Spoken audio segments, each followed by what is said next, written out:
All right, so we should have things up and going. So welcome everybody to Live from Wellington. This is John Gator, and as you guys can see, I am not alone today. I am joined by Ben Aste, who is running for Larimer County Commissioner. So we'll hear from Ben here in just a minute. I do want to start this show off, as I have all my other shows, by clarifying, even though I am a trustee for the town of Wellington, everything I say is my personal opinion. I do not speak for the Board of Wellington. I do not speak for the town of Wellington. I speak for myself, which is kind of the way it's been for my whole life, but I actually have to say that now when I go out and do something. So I'm looking forward to chatting with you guys today. We've got a bunch of things to go over, but I am very excited to be at the beginning to have the opportunity to hear from Ben Aste, who is running for Larimer County Commissioner. So Ben, I'd love to give you the opportunity to introduce yourself to us and tell us a little bit about why you chose to run for County Commissioner here in Larimer County. Sure. Thank you, John, and happy Father's Day to everyone. Thank you.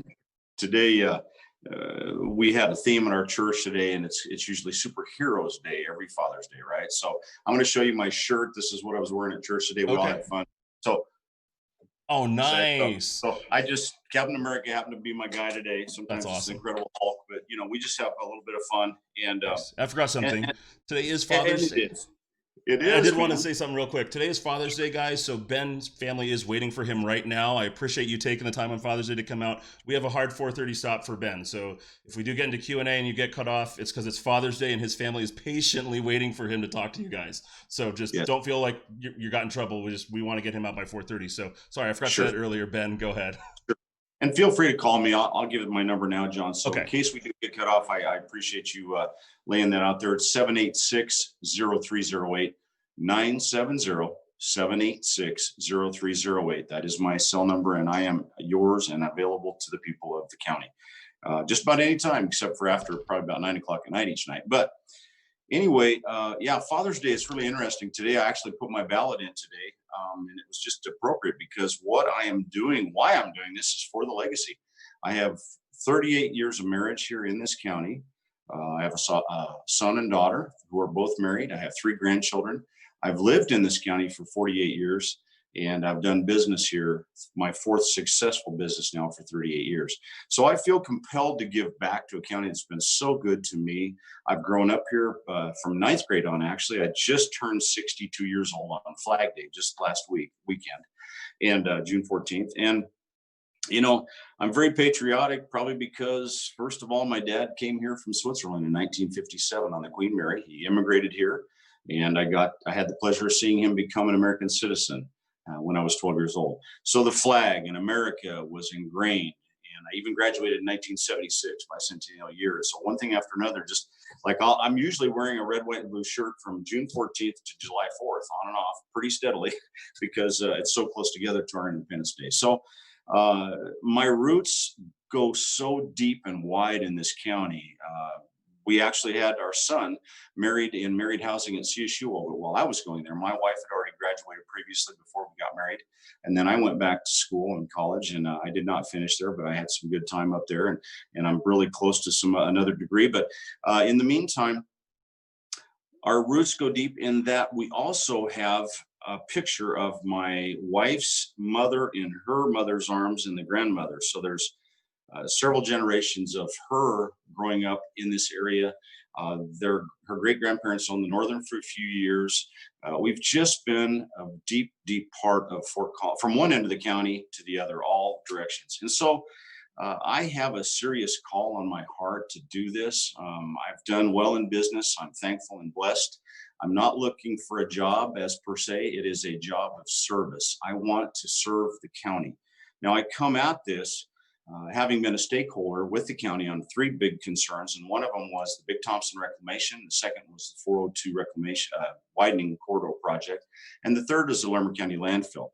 I pressed in and spent about 8 months, starting about 2 years ago, on the Planning Commission and the Planning Commission hearing meetings on my own. Didn't miss a meeting. Got the perfect attendance pin if they had one, and I enjoyed it. People ask me, why do you want to do this? Are you really into this? I said, yes, I'm wired that way. I can't really explain it, but I love doing this. And so I will be able to add so much to the county and build upon the great things that the previous commissioners have done. Now, I have been through 6 natural and unnatural disasters in this county, starting in the 76 flood, the 9/11, We went through the bubble of 2008 through 10. We went through the 2012 High Park, the 2013 flood. We had a challenge just before COVID, as if I needed one for the business. We had a 24-inch sewer main going in that was supposed to be a 2-month project, turned into over 6 months. And we didn't have to lay anybody off during all those previous challenges in our county, okay? Which speaks to what we have been able to do as a business. I've always had money put away for things like what we're into right now. Even during the COVID, we didn't have to lay off. We paid our people. Everybody's happy they came back, which speaks of how well we treat our associates. I don't call them employees, I call them associates because they're a family. And so I care very much about people. I have actually been all over. I serve as a missionary and humanitarian causes around the world. I've helped heroin addicts get off drugs for 3 months on one project. I have done many causes and actually supported everything from children's suicide.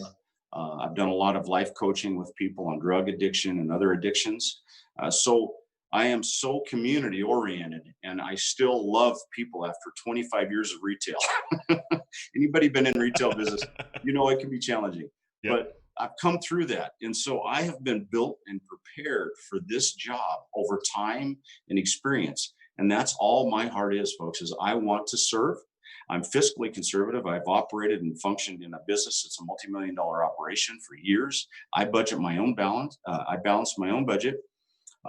We've had commercial and residential properties for years in the family. So I understand being on the other side of these things. Property rights, softening codes and compliance costs and fees for some of the mom and pop brick and mortar. I want to encourage more of those to build back in. Okay. And even a nice mix. We need the larger businesses as well, not just the small mom and pops. But let me tell you, I've been on the corners waving at people for weeks, several weeks now, every corner, twice a day, mornings and evenings. And in that, I have seen so many awesome businesses here in our county that I actually wasn't aware of, new ones that have sprung up. While I'm down here fighting, doing this good function and service down here on this end, I didn't know there were so many extra businesses that have come to our fine county, which we need to cultivate and encourage to stay, not leave us. So that all being said, I am really excited about what I see and where we can go, and I'll wait for answering some questions from John. He's got a couple questions, so I don't want to get too far ahead, but I have the time, the experience, the business acumen, the motivation. We're empty nesters. I'm not going to be distracted with any of my business. I do about 2 hours every 2 weeks, and I've almost got myself weaned completely out of there. My son and my 12, 14 people now are doing a fine job. So I will not have to go back and look over my shoulder and see how things are going. I am all focused and forward. I will be full on 100% for this county and for you people to do with the best job I can and to satisfy the majority. Sure, there's going to be some folks I may not satisfy. That's the reality of things, but I will do my darndest to get the majority of everyone taken care of and their needs and concerns. Thank you for your time. I'm running for Larimer County Commissioner, District 3. So thank you, John. Perfect. I was going to ask you about that. If you could real quick just explain what that means. I know we have 2 different districts that are up for election this year. Could you explain that real briefly if anyone doesn't understand what that means that you're running for District 3? Thank you. Many folks have asked that question. I usually have a question or two like that per week. Can I vote for the District 2 person and the District 3? Yes, you can. And do I have to be in your district to vote? Yes, you do not. No, you do not. You can be anywhere in the borders of our fine county of Larimer to vote for county commissioners. That is so awesome to do that. Now, it's different.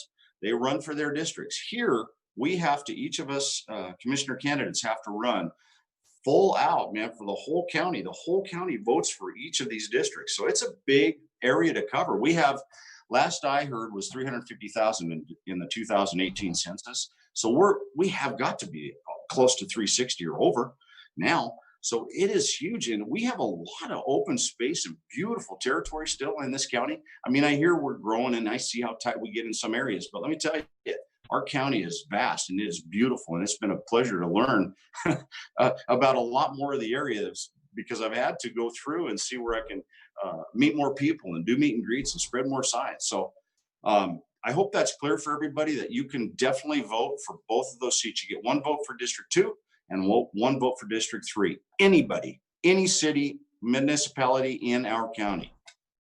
Awesome. Thank you, Ben. So I do want to let people know, as I did mention earlier, we do have a hard cutoff at 4:30 for Ben. Again, he's taking some time out on Father's Day from his family. We do want to make sure they get time with him too, because I imagine that's pretty scarce on the campaign trail. So we do want to make sure he gets that time with his family. But if you do have questions for Ben, please feel free to type those into the chat. I would be happy to read them too and ask Ben, and he'd be able to share those. So if you guys are watching, would like to share or get a question answered, please go ahead and type those into chat. Ben, I do have a couple of questions for you. Before I get into the two I told you, if people want to get engaged with your campaign or reach out to you, I did put your phone number into the chat so everyone has that. But what is the best way to get in touch with you or to ask questions or get involved with your campaign if that's something people would like to do? Yeah, thank you, John. Most folks have been coming in and asking a lot of questions, and it's been great. I've been answering them as I can to try to keep up with everybody. You can go to my website at vote4aste.com, or even better yet, most of them are coming in, I notice, on Ben Aste at vote4aste.com. That is Ben Aste, vote the number 4 aste.com. And I have to say that's coming through Gmail. Most or majority of the questions have been coming through there, and they've been great. And I've been answering them as quickly as I possibly can. I apologize if sometimes I can't get to it right away, but I will continue to always stay in touch with people. And that's an example of what you'll have if you vote me in one day. Excellent. Awesome. So I did have that email. So that's Ben Aste at vote4aste.com. And then also your website, vote4aste.com. I do have both those linked in the chat. So if you guys are watching this video or the live stream, those are both in the chat for you guys. And those are ways. And at the beginning, I do have Ben's phone number that he gave us as well, is also posted for you guys. So if you want to get a hold of him, you've got 3 different ways: website, email, and phone number. I don't think there's really any others. Okay. Got all the No. important ones. Awesome. All right. So Ben, so the first question that I have for you is really as you kind of look at Larimer County, you look at where we're at. We're here in 2020. If you're coming in November as a commissioner, what do you see as the either biggest challenge or opportunity for Larimer County that you're going to be facing coming in as a new commissioner? I see that what I was really impressed with was the budget was really in good condition before the 12 and 13 disasters that we had. And we almost had the last of the 13 paid for already. About timeline, talked to one of the county officials about 6 months ago, and I think we had 20 million left on roads and bridge repair from 13. That is impressive. The guys did a great job, and your dad was part of that, of course, before. And so I commend them for that. So I want to see that we build that budget, the general back up, because the repairs came out of the general, is my understanding. I spent some time talking with Josh Fudge, who is in charge of the budget, and he gave me the book. It's quite a read. It's pretty thick, and but the guy's a very intelligent man, and he's been doing a great job. But he was filling me in on how much they had and how it's been hard on us, and now we have this challenge. So here we are. Our general is not back to where it was yet, Okay. but I want to see that happen as quickly as possible. We're going to have to tighten the belt, and I'm not privy to exactly all that we can do, but I'm good at looking at things and analyzing them and developing ways to utilize the resources that we have at hand. So there will be ways we can do it, things that we don't want to cut, things that we can say, you know what, can we not take away from that area? Can we add to this area? Can we move some money around? And so there'll be some clever ways that I believe we can all do collaboratively. There are plenty of folks that have a lot of wisdom that work within the county that they're already working on it. Obviously, they have been for a while. So they're coming up with some good ideas on what we can and can't do. Obviously, I don't want to see us increase taxes. I want us to see if we can work with what we have. Obviously, the increased population is bringing more tax money and dollars to our community. We want to make sure our property taxes don't increase and that we can continue to protest our taxes. One example, my son was $200,000 over on the house that he had just purchased less than a year ago. And so he protested and did a good job, and he came through successfully. Not everyone has done that from what I'm hearing. So I really look forward to getting in there because I'm a problem solver. I'm a very pragmatic thinker. I can look at things and try to trim. I can trim it without hurting areas. Okay. We want to make sure we stay strong on our health, the public health, the needs of the people. So there will be priorities that we can't take away from. I get that. So I'll be very sensitive to those needs. But I am excited to look at them and see what I can do and what part I can play, because I have been through tough times. And when you've been through it as a businessman, there's nothing like the experience of going through it. And you learn things that you basically, you're almost forced to learn. You're in a situation and you have nowhere to turn, and so you have to make a way where there seems to be no way. And I'm used to that, and so I believe that ingrained in me will come out and be very, very. That'll set me apart. Awesome. Thank you very much, Ben. I did want to give you guys again the opportunity. I know I've got another question for Ben, but if you guys do have any questions, go ahead and throw those in the chat box. So, Ben, my second question does relate a little bit more to Wellington. Obviously, that's where I live. That's our community up here. But as you kind of look at Wellington being part of Larimer County, are there any either opportunities or challenges, it could be either way, that you see for us to maybe partner more or work more with Larimer County just to move forward? Well, I see you're building and you're growing because you're a very attractive town. Okay, so that's pretty obvious. So where do people go when they get to, the property values are higher, it's density, and they want to breathe? They're going to come to you, and they are coming to you. I see that. I see your development to the south of your city proper. We talked about that. What does that mean? Well, do we have enough water? Do we have enough infrastructure built for the traffic increase? Do we? What comes first, the cart or the horse? I mean, sometimes I see, we build a big area. I'm sorry, and it's not just here. I'm not just picking on this area, but sometimes things are built first. People come in because we need their income, their taxes. I get that, but then we find that the roads getting to and from that said development are not sufficient to handle the volume. So I want to make sure that those things are in order. Plus, additionally, we have John Kafalis, which that's District 1, and I will be glad. I look forward to working with him. That is his district. And so back in the day, talking with Tom Donnelly, we were talking about how they all share. So if John can't be at a meeting or can't take care of something in his district, then the District 3 chair takes that, and they trade off. So they cover each other when they can't be in their particular district on a matter, which I appreciated. So especially when one of them is a liaison to something, let's say Tom Donnelly's a liaison to the ranch, and he can't make something, one of the board meetings or executive board meeting, then he's going to be asking District 2 or District 1 to be. So he always encouraged me that could be shifted around. So I very much look forward to learning from John. What is it in particular? Because he's going to be in there for 2 years. Whoever gets in there in the new seat, he will have been in there for 2 years. So John's going to know a lot more about District 1 than the other two gents probably, or folks, whoever they are, 2 and 3. So I see that the water is always a concern, which then leads you into NISP. And NISP has been 800 pages of information on NISP now. So that has been going on for 15 plus years. And we have still some challenges. It's on its way, but it's running into some roadblocks from time to time, I'm understanding. So that's going to be a concern, because people, once we're here, we don't know that we want anybody else to be here. I mean, I hear this everywhere. Where I moved, I ran into this 34 years ago. Once I got here for a while, everybody was happy. We worked it out. Newcomers, you know what I mean. So there's always going to be that dichotomy, I'm sure, of doggone it, I don't want to have anybody else come here. How can we stop it?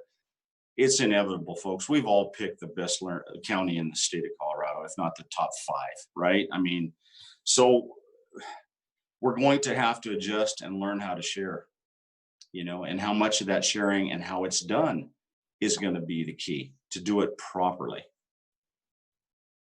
Excellent. Appreciate that, Ben.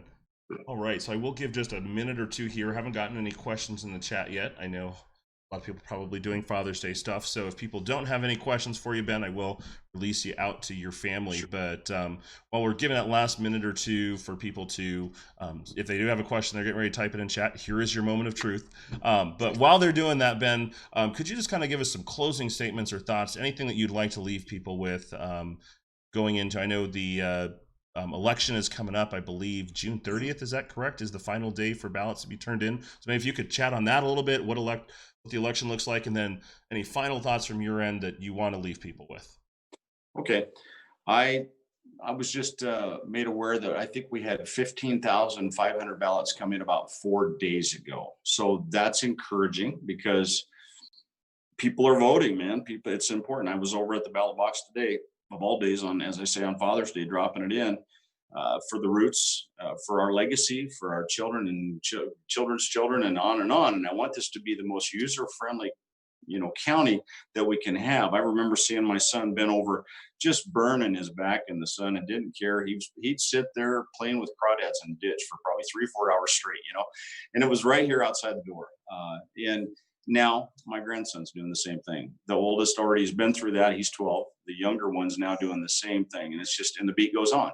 And so I'm not going anywhere, folks. I mean, there are people that, say I'm out of here and they've left and this and that, but I have an 84-year-old mother living here in a house that we pulled an accessory dwelling unit out here, and we built her a house. And so we're caring for her. She's caring for us, watching the place. And it's been a pleasure to have so many generations here.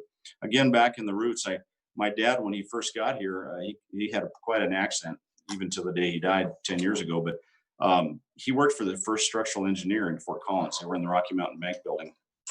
And we had so many good times. I mean, I remember living up there as a single guy. My wife was, before we met each other, lived up in Fort Collins. And so from one end to the other, all four directions, I will be drawing from that depth of love and care for this county. When the times get rough and the tough need to get going, I will dig deep, and that's what I'll be digging into. Is really what I have had here all my life almost, and ingrained in me. And I know I'll need that, because we have some serious challenges when we come out of this COVID situation, as we are coming out of it. I want to see us ramp up as soon as possible, as safely as possible. We need to get to 100% as quickly as possible. I know that the governor's saying that we can hit 50 soon, and we're looking at maybe groups and gatherings of 500 if we can prove this out, if our health department can prove out the numbers. And so I pray to God that we have the data that can back it up and say, let's get going, folks, because we do not need to suffer anymore. And look at how fast some of the guys, some of the businesses are already rallying. Mm-hmm. I look around and I see an excitement, and I see people generating more funds again, and they're back in the saddle, and they're starting to generate the flow again. That's the American way. And that's what I'm about. That's what we're all about. And so I pray that the best candidates, the best fit for these jobs, will be the ones that all you folks vote for. And so that's my heart's desire, and that's the truth, and straight up. Awesome. All right, Ben. Well, it doesn't look like we do have any questions in the chat. So with that, I just do want to thank you again for coming out today and taking time to really share with the community of Wellington, and anyone else that wants to watch. I think it's incredibly important, everyone, that, when we select our county commissioners, everyone's concerned about what's happening in Washington. No, you need to be concerned about what's happening right here in our backyard. Who we vote as our commissioners is incredibly important. And, I would highly encourage you, if you have questions for Ben, his website, phone number, and email are all in the chat here. I would highly recommend reach out to him. I know he and I have had a chance to talk, and he's answered questions for myself, and I really appreciate that open and honesty with a citizen of Larimer County, because that's what I am. And so encourage all of you guys to, if you have questions for Ben, definitely reach out, but definitely get out and vote. Very important in selecting who we have as our county commissioners. And with primaries coming up, you get to choose who's going to be on the ballot in November. So super important. Thanks, John. Yep. Thanks for doing this program. And thank you, everybody, whoever's listening. And hopefully you do have questions. I'm an open book, nothing but integrity to add to this job. So thank you for being honored to serve you in District 3. Thank you, everybody. Awesome. Thanks, Ben. Have a great time with your family. Okay. Thank you. All right. Bye. All right, guys. So give me just a second here. I am going to transition into the portion of the meeting that's going to be focused on the board for Wellington and what we have going on this coming week. So again, this was Father's Day, so hopefully you guys are having a great day and you're watching this video later. You're spending great time with your father or your family. I know I had a chance just to spend some time with my kids at playing games in our house, and also visiting both of the wonderful parks that we have here in Wellington, and then also spending some time actually talking with a couple of citizens. So I really appreciate the opportunity to just be able to do that and have a wonderful day on that. So with that, I do want to get into the agenda that I have for today. So again, we did have our interview with Ben Aste. I would like to just reiterate for anyone that you may have missed the beginning of the show, even though I am a trustee of the town of Wellington, this is my personal thoughts, my personal opinions. I don't represent the board. I don't represent the town. And everything that I say, it's my personal opinion, as it really has been that way my whole life. But I do want to make sure that that is clear. I don't speak for the town. I don't speak for the rest of the board. I only speak for myself. So I would like to go through with you guys. We're going to cover just a brief recap of our work session that we had last Tuesday. We're going to go over the board meeting that we have this coming Tuesday. And then I do want to go over a couple of conversations I've had with the community. And then if you guys do have any questions and answers, I would be happy to answer questions from you guys as well. So kind of going right into it, I'm going to start with the work session from this last week. So for those of you that don't know, we have every second and fourth Tuesday, we do have board meetings, and that's where the Board of Trustees is able to make policy decisions, make budget decisions, anything that we need to do that actually directly impacts what is going on in the town. That's happening on those second or fourth Tuesdays, unless there is a need for calling a special meeting. What we do on the third Tuesday of the month is we have a standing work session. So what a work session is it's a less formal meeting. It's still an open public meeting, so you're welcome to come and listen to what we're talking about, but there's no decisions being made. And it's really designed as an opportunity for the board and the town to go back and forth on issues. Generally when we are at a decision-making meeting, the board is really wanting to make sure the information is presented, have relevant discussion to that, open it up to public comment and input, and then be able to make a decision. The work session is really designed where if there's an issue that there really needs to be a lot of back and forth and maybe asking a bunch of questions that we don't understand, or we're going to have to go back to the drawing board. The goal is to really do that at a work session versus doing that as a full-on meeting. So just to give you guys kind of an overview of what generally the purpose of a work session is. So as you can see on the agenda here, obviously we've had a lot of craziness going on all over the entire country around use of force. And so it was really neat. We had Larimer County Sheriff Justin Smith, as well as Sergeant Michael Raridan, who he oversees the sheriff's office here in Wellington. And the two of them came in and just gave us an update on what Larimer County's sheriff's office, what their use of force policy was, and had a discussion around that, as well as a discussion around what some of the changes would be coming up based on legislation that's happening in the state, and just how that operates within Larimer County Sheriff's Office. And one of the things that was very encouraging to me is that they actually shared with me, there had been some citizens that arranged a march. I want to say it was 3 weeks ago, maybe 4 weeks ago here in Wellington. It was a Peace and Unity March, and it was really awesome. We had a ton of people came out to it. I had the privilege of being able to attend that, and just to see the organizers' passion to just really see our community come together, not to be divided as we're seeing across the rest of the country, but really just to see our community be working together, and even to work alongside the sheriff's office. And so I was very encouraged to hear that actually Sergeant Raridan and Sheriff Smith had come from their office, where those citizens were actually at that time having a conversation with the sheriff's office to understand better, and also help them understand from their perspective as members of the community. So I was very excited to see those conversations happening. But we had a conversation with them around use of force. That was great. We then had a follow-up discussion regarding utility rates, which is something that the board and the staff are working hard to try and really figure out what looking at where are we at with water, where are we at with rates, where are we at with funds, to bring all that together to something that we can then bring out to the public to begin having conversations, and to say, here's the situations, here's what we're looking at, and to get that public feedback. So we really wanted to have that time to kind of hash things out, to ask questions, to go into the weeds if we needed to, and hopefully that we had good conversation. We did have good conversation. My hope is that coming out of that, we are going to see something that will be coming back to hopefully a public forum very soon. So just keep your eyes open for that one. We did have an update on Tract F, which if you're driving out of Wellington, so if you're going south towards Fort Collins on the west side, so on your right-hand side, I'm trying to blank. I don't know if it's Reagan, but so as you're leaving, it's your first bridge that you're coming up on I-25. And just to the right, you see there's some standing water, so like a big pond there. That's Tract F.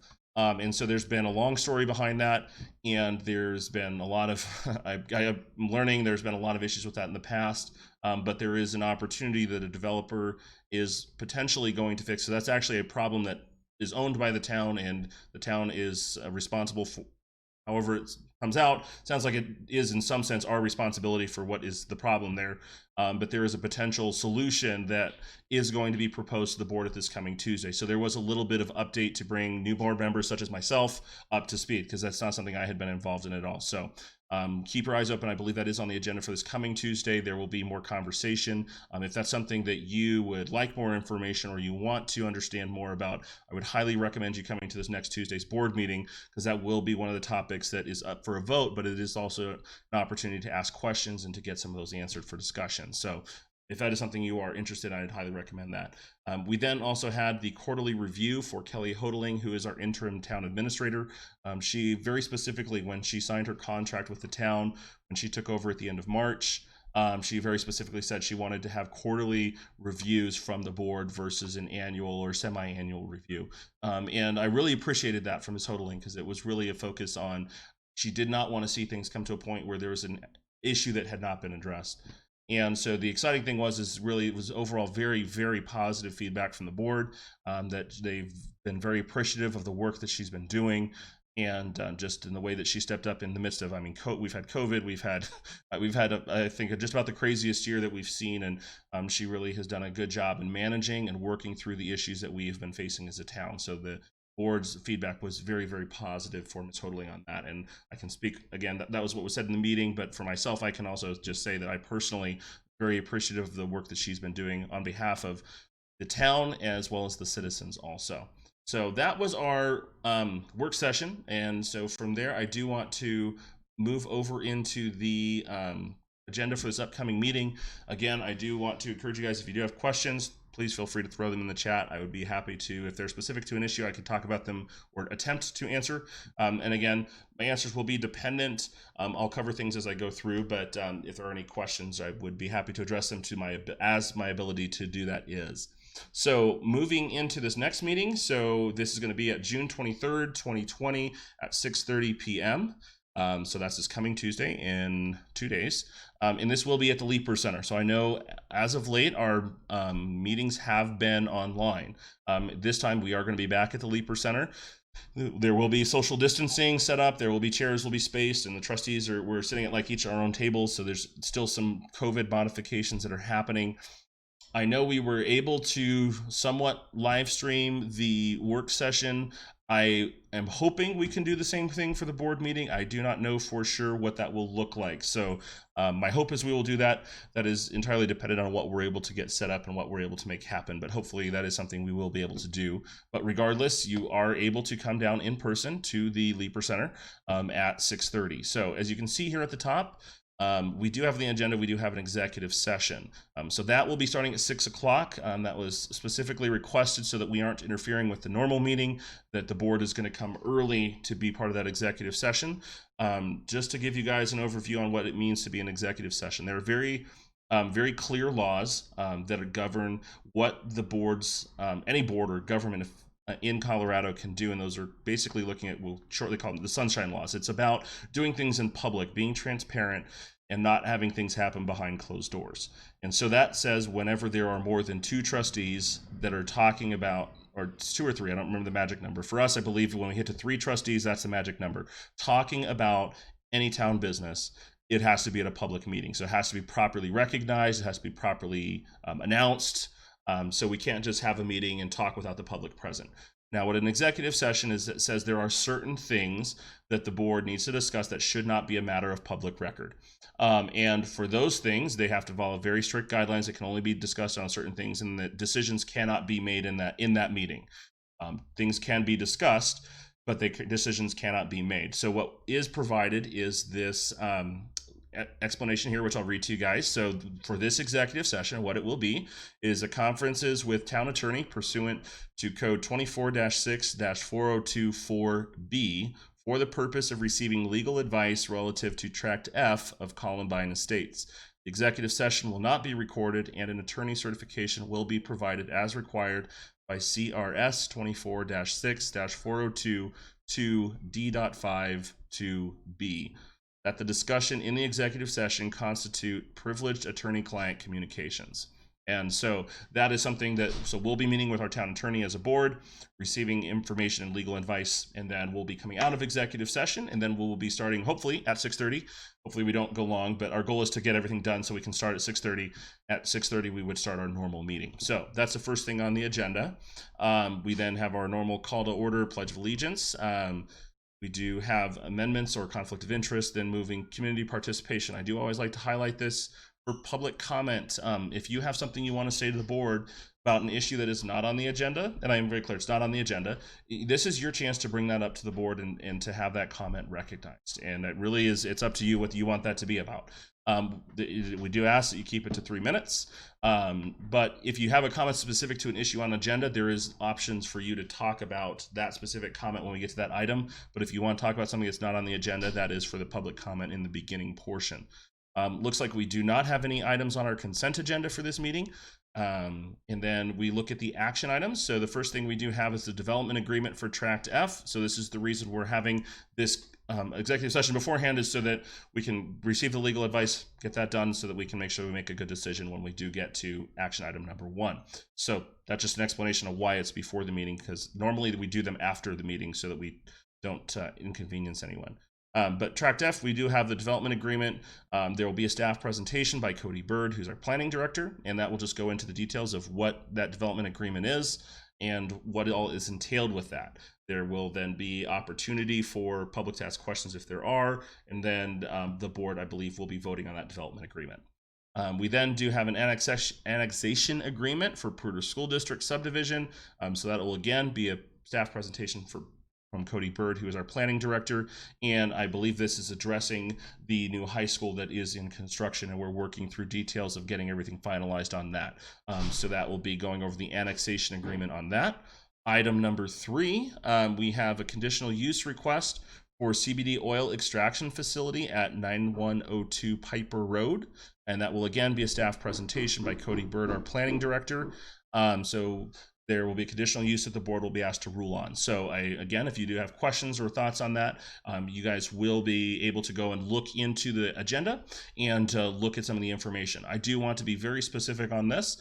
This is a quasi-judicial issue, so this is something that I will not talk about outside of the board. So if you do have a specific question on this, just so you know, it's not me dodging a question. It's not that I didn't see your question, but this is not something I am going to speak out outside of the board.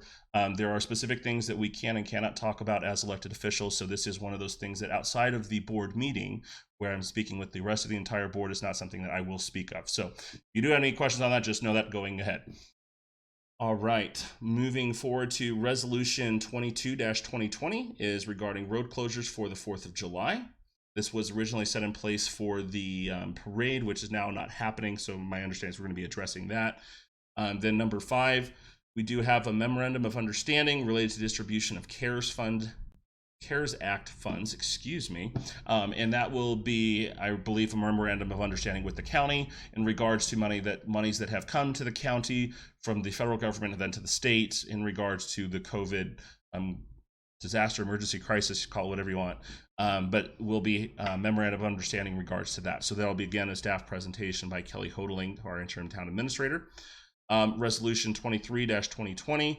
This is going to be in regards to budget amendments, and this is from Tyler Sexton, who is our interim finance director. So we'll be going through that, looking into some potential budget amendments as well. And again, this information is all in the packet. So if you have questions or you want to understand more of what's going on, I believe we have a 129-page packet right now. We have a lot to go through, but that is publicly available on our website. I would highly recommend the same document that you guys see here. It scrolls down quite a ways. These are just the first 2 pages, but this is publicly available, so you can go through everything that we're going to be looking at. You do have access to online. So if you do have questions in regards to how to do that, let me know and be happy to show you where to find that. Resolution 24-2020 is going to be in regards to actually adding a communications position to the town. And this is something that was brought up to the board in the work session, that there has been a lot of concern in regards to how communications from the town have been, and that we really feel there's a lot of room for improvement. So the board is going to be asked to be has asked that this be added to the agenda, and that we actually are going to be looking at considering hiring someone whose job is to really work with us on improving those communications and making sure the information is getting out to our citizens, and by more ways than just simply posting something to Facebook. So I'm very, very glad to see this. So there'll be discussion on that, and a presentation by our interim town administrator and our finance director.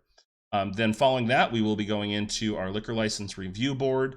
I actually do want to add, will be another item that will be added somewhere on the agenda. I don't know where yet, but my understanding is we are also adding an item to discuss the potentially looking at some changes that have been looked at for watering restrictions. So my understanding is that will also be on our agenda for this meeting.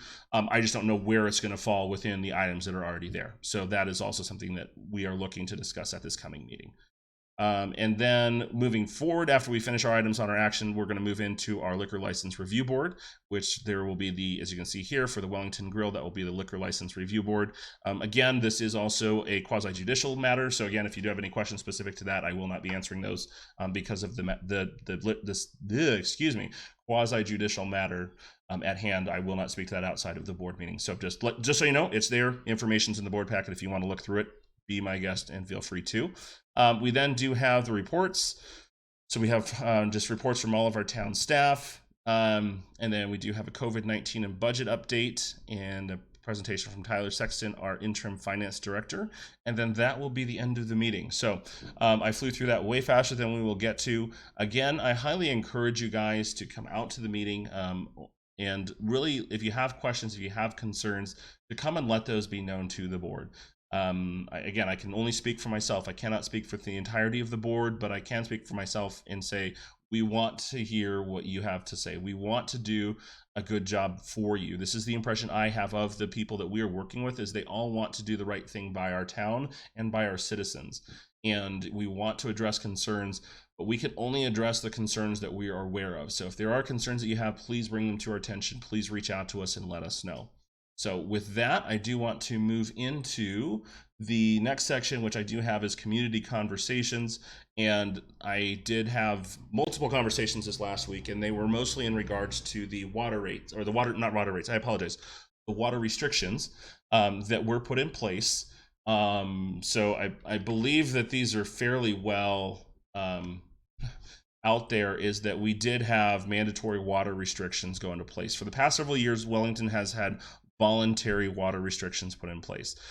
This year, there was a lot that happened. Basically, we saw a huge spike in the Cliff Notes was there was a huge spike in May that was like 40-something% over the highest number we have ever seen in May. That was very concerning. And we were looking at, we really want to make sure that we are able to continue providing water to people all summer long, because May is not normally our spike month. It's normally when we get to June, July, and August.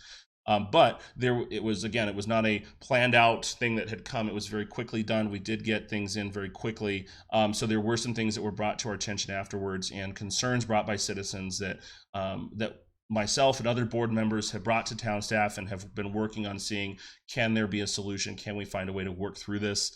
And I don't know what the final answers will be yet. We will find that out hopefully on Tuesday. But again, the conversations that I had with people was, thank you for reaching out. Thank you for letting me know that this is a concern and this is an issue. Because when this item was in front of the board, and there was public comment on this 2 weeks ago, there were some public comments that they were primarily in regards to concerns about being able to utilize the splash pad and a few other things. They were not actually the comments that we received after the fact that were very valid and very helpful for us to consider. So I just want to again encourage you guys, please continue to reach out. I know I can only speak for myself, but I do try to get back to citizens as quickly as I can. I do try to let you know the status of if I've submitted something to town staff and we're working on it and where we're looking to go. And then hopefully, my hope is always that we can resolve the issue. But at the very least is I will do my best to make sure I'm working hard to communicate with you to see things get done. And I know from speaking to other trustees on the board is I'm not the only one out there doing this. I know that there's a lot of people that are working very hard at communicating and letting the public know what's going on, and then again trying to see how can we resolve those issues and concerns that you have. So just again want to commend you guys, thank those who have reached out to me with their concerns, and I want to encourage those of you who have not or feel like your voice would not be heard, please know that your voice will be heard. Again, I can't guarantee it that the problem will be fixed. I can't guarantee that I can change it, but I can guarantee I will at very least listen to you. So I hope that you will continue to try me on. I tell people, test me. Test me. Don't take my word for it. Give me an opportunity to prove it to you that I will actually take you seriously and try to listen to see what we can do. So that was the community conversations. I do want to give a couple of moments to give you guys the opportunity to ask any questions. If you do have those, please go ahead and throw those in chat. It is Father's Day, so I am going to go ahead and hop off here pretty shortly to go spend some time with my wife and kids.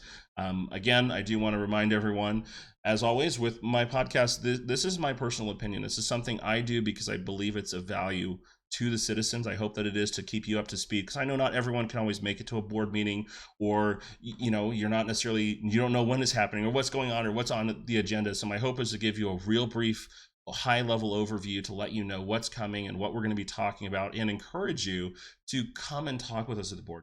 Come to the board meeting, engage with us, and let us know what those concerns are, because that's, I know for myself, again, I can only speak for myself, but I know I would love to see more members of the public coming to our meetings and really engaging with the board so that we can incorporate your thoughts and your concerns into our decisions. Because at the end of the day, when we look at the org chart for the town, you, the citizens, you're at the top, and then we answer to you, and then we oversee the other areas. We oversee the town administrator, who oversees the other areas of the town.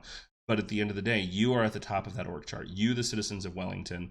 And my hope is that really we can work to do well and to do well by you. So I'm not seeing anything in the comments, so I'm going to go ahead and wrap things up. So thank you again for joining us today, and I look forward to seeing you guys next week.